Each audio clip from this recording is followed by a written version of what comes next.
கிறிஸ்துவுக்குள் மிகவும் அன்பான தேவ ஜனமே, ஆண்டவராகிய இயேசு கிறிஸ்துவின் இன்ப இனிய நாமத்தில் இயேசுவே என்னோடு பேசுமேங்கிற இந்த தின தியான நிகழ்ச்சிக்கு உங்கள் ஒவ்வொருவரையும் வாழ்த்தி வரவேற்பதில் என் ஆண்டவருக்கு நான் மிகவும் சந்தோஷமா இருக்கிறேன். கவலைக்கு இடம் கொடாமல் சந்தோஷமாய் இருந்து ஆண்டவருடைய வசனத்தை கவனியுங்கள். ஆண்டவர் உங்களை ஆசீர்வதிப்பாராக. நாம் இந்த நாளுக்குரிய ஆண்டவருடைய நல்ல வசனத்தை பார்ப்போம். வாருங்கள். எரேமியாவின் புஸ்தகம் 4வது அதிகாரம் 1வது வசனத்தின் கடைசி பகுதி. வசனம் சொல்லுகிறது, நீ இனி அலைந்து திரிவது இல்லை. ஹல்லேலூயா. ஆதியாகமம் 21:14 சொல்லுகிறது, வாசிக்கிறேன். அவள் புறப்பட்டு, ஆகார் புறப்பட்டு போய் பேர்சபாவின் வனாந்தரத்திலே அலைந்து திரிந்தாள். ஆபிரகாம் சாராள் ஆகாரை அனுப்பி விடுகிறார்கள். நீ உன் பிள்ளையாகிய இஸ்மவேலை எடுத்துக்கொண்டு போ என்று சொல்றாங்க. அவனுடைய மகன் இஸ்மவேலை எடுத்துக்கொண்டு பேர்சபாவின் வனாந்தரத்திலே அலைந்து திரிகிறார்கள். எங்க போக? ஆங்கில வேதாகமம் சொல்லுகிறது, they wandered aimlessly. ஒரு குறிக்கோளே இல்லாமல் அப்படியே திரிஞ்சாங்களாம். ஹல்லேலூயா. ஒரு குறிக்கோள் இல்லை, ஏம் இல்லை, அப்படியே திரியிறாங்க. அடுத்து என்ன செய்யன்னு தெரியல. கிறிஸ்துவுக்குள் நாம் அப்படி இல்லை தேவ ஜனமே. பாருங்க, கலாத்தியர் 4:31 சொல்லுகிறது, இப்படி இருக்க சகோதரரே, நாம் அடிமையானவளுக்கு பிள்ளைகளாய் இராமல் சுயாதீனம் உள்ளவளுக்கே பிள்ளைகளாய் இருக்கிறோம்.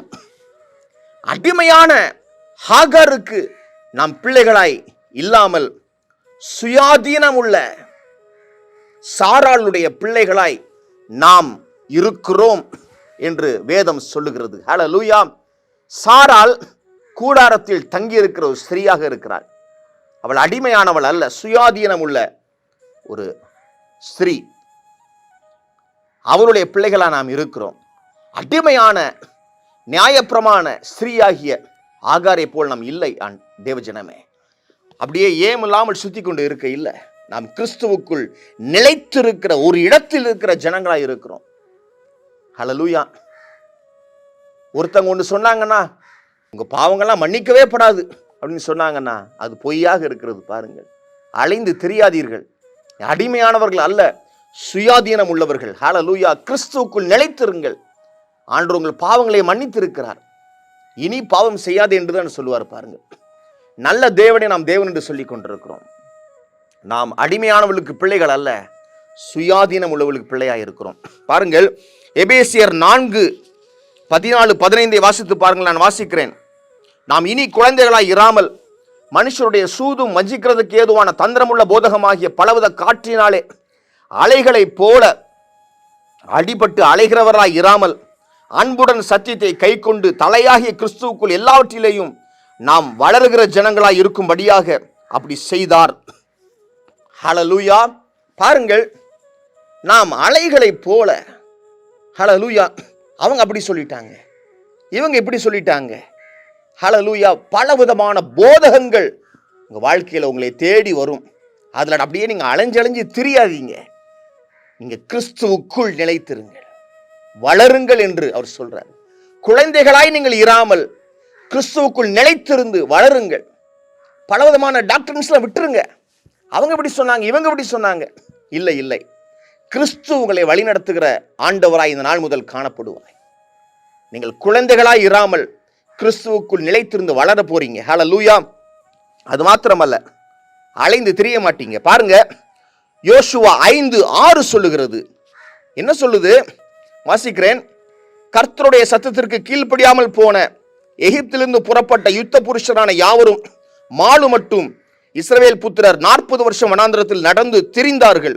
கர்த்தர் எங்களுக்கு கொடுக்கும்படி அவர்கள் பிதாக்களுக்கு ஆணையிட்ட பாலும் தேனும் ஓடுகிற தேசத்தை அவர்கள் காண்பதில்லை என்று கர்த்தர் அவர்களுக்கு ஆணையிட்டிருந்தார். கீழ்ப்படியாமையினால் இஸ்ரவேல் ஜனங்கள் வாக்களிக்கப்பட்ட கானான் தேசத்துக்குள் நுழையவில்லை. தேவஜனமே, அவர்கள் அந்த தேசத்தை தங்கள் கண்களினால் காணவில்லை என்று பரிசுத்த வேதம் சொல்லுகிறது. அலைந்து திரிகிறவன், கீழ்ப்படியாமல் இருக்கிறவன் நன்மையான எதையும் பார்க்க மாட்டான். பாருங்கள், ஏன் அலைந்து திரிகிற நிலைமை வாழ்க்கையில் வருது? கீழ்ப்படிதல் வாழ்க்கையில் இல்லை. ஹல்லேலூயா. அதனால நாம் அலைந்து திரிகிறோம். அலைந்து திரிகிற ஜனம் நன்மையானது ஒன்றையும் காணவில்லை என்று யோசுவா 5:6 சொல்லுகிறது பாருங்கள். இந்த நாள் முதற்கொண்டு தேவன் கீழ்ப்படுகிற ஜனங்களாய் உங்களை மாற்றி, இனிமேல் நீங்கள் அலைந்து திரியாமல் கிறிஸ்துவுக்குள் நிலைத்திருக்கிற ஜனங்களாய் மாற்றி, நன்மையான எல்லா ஈவுகளையும் உங்களுக்கு கொடுத்து உங்களை ஆஸ்வதிக்க போகிறார். நன்மையான காரியங்களை உங்கள் 2 கண்களினால் நீங்கள் பார்ப்பீர்கள் என்று சொல்லி நான் உங்களை ஆஸ்வதிக்கிறேன். நாம் ஜெபிப்போம் வாருங்கள். ஹல்லேலூயா. ஆண்டவரே, நன்றி ஆண்டவரே. அப்பா, இனிமேல் நாங்கள் அலைந்து திரியாமல், அடிமையானவளுக்கு பிள்ளைகளாயிராமல், சுயாதீனம் உள்ள சாராளுடைய பிள்ளைகளாய் இருக்க செய்யும் ஆண்டவரே. குழந்தைகளைப் போல அவங்க எப்படி சொன்னாங்க, இவங்க எப்படி சொன்னாங்கன்ட்டு அலைந்து திரியாமல் கிறிஸ்துவுக்குள் நிலைத்திருந்து வளரச் செய்யும் ஆண்டவரே. கீழ்ப்படியாமல் இருந்து அலைந்து திரியாமல் கிறிஸ்துவுக்குள் நிலைத்திருந்து வளர்ந்து நன்மையான ஈவுகளை நாங்கள் பார்க்க அனுகிரகம் செய்யும் ஆண்டவரே. அலைந்து திரியாமல் அப்பா ஆசீர்வாதங்களை பெற்றுக்கொள்கிற ஜனங்களாய், யோசுவாவுடைய ஜெனரேஷனை போல ஆண்டவரை கானான் தேசத்துக்குள் நுழைகிற ஜனங்களாய் இந்த ஜனங்கள் இருக்கட்டும் என்று சொல்லி இவர்களை ஆசீர்வதிக்கிறேன். அப்பா, உமக்கு நன்றி ஆண்டவரே. நன்றி செலுத்தி இந்த ஜெபத்தை எங்கள் அன்பர் இயேசு கிறிஸ்துவின் நல்ல நாமத்தில் எடுக்கிறோம் எங்கள் வல்ல பிதாவே. ஆமேன், ஆமேன்.